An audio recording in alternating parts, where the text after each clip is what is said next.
Dito na kami sa may paakyat ng Mactab, yung tinatawag nila na medyo mahirap daw na parte dito sa Makiling Track. Try kong makunan lahat yung pag-akyat na to. Ayan.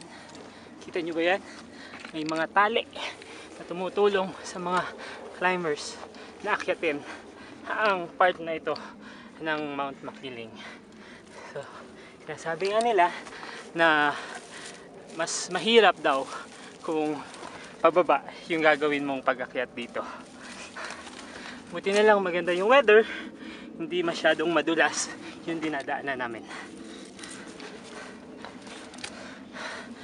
Para sa nomads, dala ko ang ID ko. Ayan, pruweba na umaakyat ako ng Mactab ngayong araw na ito. At ang aking dyaryo, kita nyo ba yung date? Saan ba yung date? Yan, Wednesday, April 27.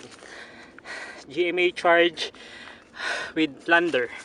So yun yung kanilang ginagawa. So yan si sir, nangunguha ng picture. Galing pa yung Antipolo. At siya lang yung sumama sa akin dun sa event na ginawa ko. Para naman sa Conquer Points, ito ang aking backpack. Ang aking assault pack ng bag ko na Conquer Assault 50. Ayan, may ID pa rin. Okay, so tuloy na natin ang pag-akyat dito. Kasi after nito, wala na. Tapos na yung hirap. Lahat na madali. Actually, hindi naman siya ganun talaga kahirap. Pero, syempre, kailangan mong gamitin ang iyong mga paa at mga kamay sa pag-akyat sa parting ito ng Makiling.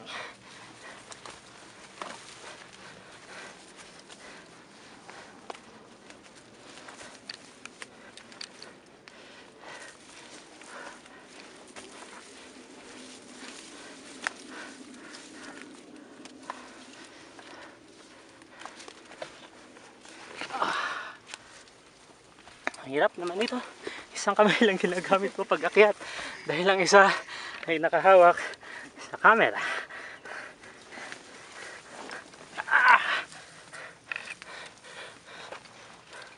Ayan, hindi ko na alam kung saan ako tatapak. Ayan.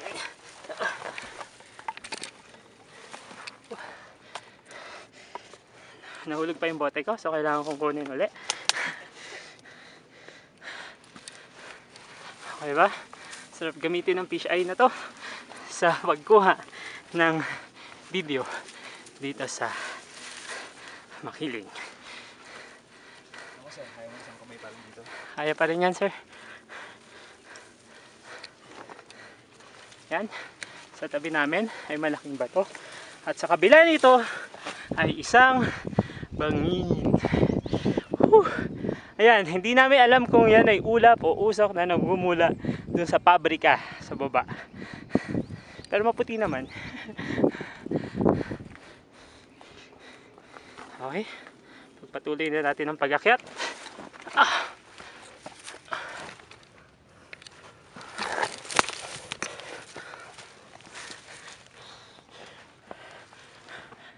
One hand, two hands.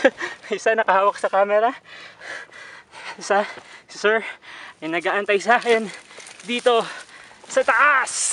Yay! Ayan, wala na. Yan lang yung may tali dito sa Mactab. Kami na lang ni sir.